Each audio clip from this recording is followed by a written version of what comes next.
Alright, man, what we got going on? What's up? I'm the sauce chef. I'm here in Tom and Marta's kitchen here, and I'm doing a 4th of July webisode. We're going to grill up some stuff for you today. We're going to do a flat iron steak.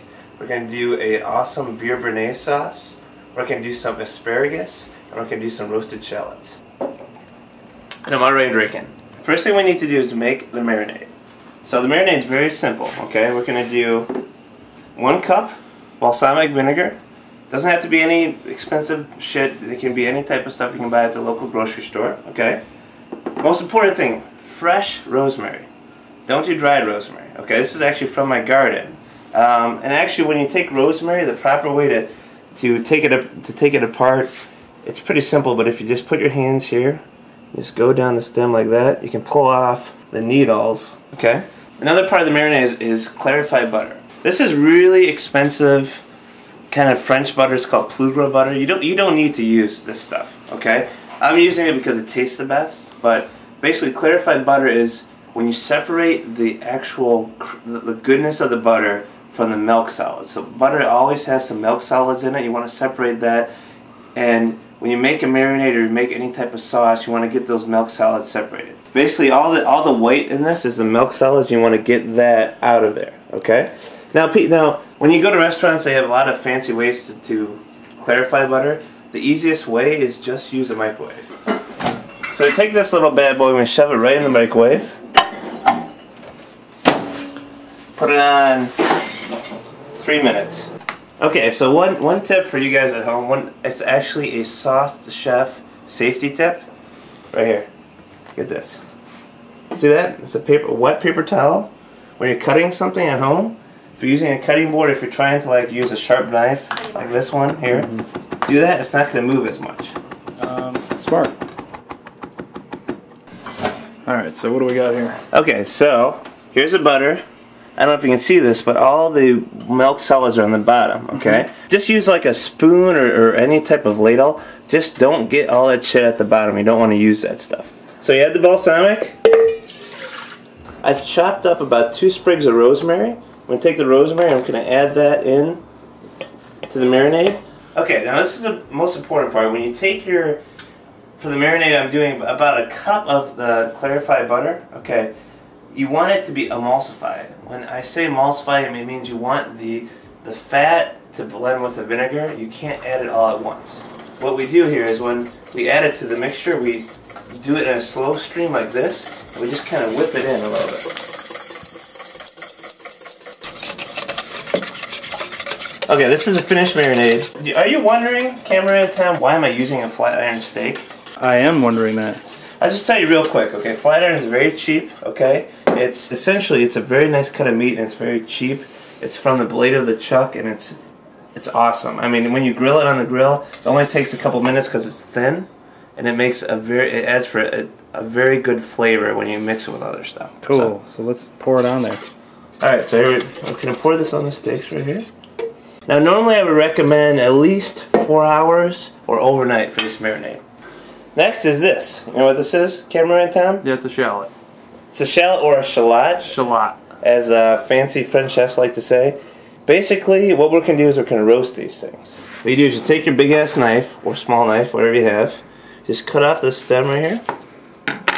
And you can peel all the outer skin off here. Okay. The reason why shallots are used all the time in gourmet cooking is because they have less of a pungent flavor, and they have more of a tangy flavor. The next thing you do before you roast them, you just want to get the stem off. Just go like that. Now you're ready to roast them. When roasting, what I like to do, it's not necessary at all, is to use parchment paper. One of the reasons I like to do this is because when you roast something on it, it's actually going to make it not stick to the pan, so you're not going to get any type of burning or really hard caramelization. The second reason is it's selfish, but I mean, if you don't like doing dishes, you can just take this parchment paper right off when you're done and do a quick rinse and you're done with it. The key to roasting the shallots to make it really good is you take this bad boy right here. You know, what I do is I probably take 6 or 7 of these. You put it on the parchment paper. You take a little bit of your clarified butter, and you use a brush, or you can even use your hands, your fingers if you want to, and just put a little clarified butter right on top. Once you get about 6 or 7 of these on the tray, put this in the oven at 400 to 450 degrees and roast them for only about 10 to 15 minutes till you want to get some browning going on. What's going to happen is you get some browning going on with this bad boy right here. The outside is going to become brown. It's going to give it a very sugary flavor, but the inside is going to still maintain the pungency and the tanginess of a shallot, and it's going to be fucking delicious. So I've prepared the shallots ahead of time, and they are ready now. Now let me show you here. It is very hot, so make sure you use a towel or something like this. But as you can see, there is some very nice caramelization, very nice browning action going on right here. And I see you've sprinkled it with the rosemary. Yeah, what I did is, here, let me put this down, it's going to burn me here. What I've done with this too is once it's brown on the outside, you take the rosemary that you already chopped up, you sprinkle a little bit on it, then you put it back in the oven at about 200 to 250 degrees for about 10 minutes, okay? And then you pull this bad boy out of the oven, it's going to look like this. You can have the browning, but the key to this, to adding it afterwards, is the inside is going to be nice and tender. You know, I can kind of touch one of these if you want to show this. You can kind of touch one of these. It is hot. You can see how nice and tender the inside is. Basically, we're going to make a béarnaise sauce. Now, béarnaise is a very fancy French sauce here. What we're going to do, where's my beer? We're going to use this.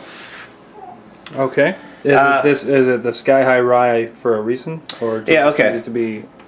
I'm using the Sky High Rye. That's really good. Can I taste that shit? Yeah, I'm using the Sky High Rye because it's a lighter beer, but it also has a really in-depth flavor. That's good. And normally when you make a béarnaise, you use a wine reduction.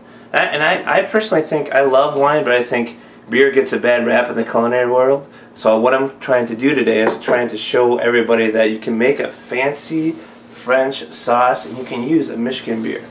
Alright, this is tarragon. Basically, you're going to need to just kind of run your fingers down here like that and take off the leaves.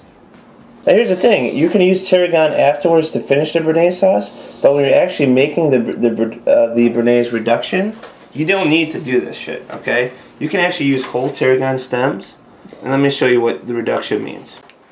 Is that strong? Yeah, that's white vinegar, cameraman Tom. What we're doing is we're doing the reduction here, okay? We're taking this, we're adding it to this pan. Okay. And we're going to take 1 cup of water. Put that bad boy in there. Then you may want to know what the most important ingredient is, right?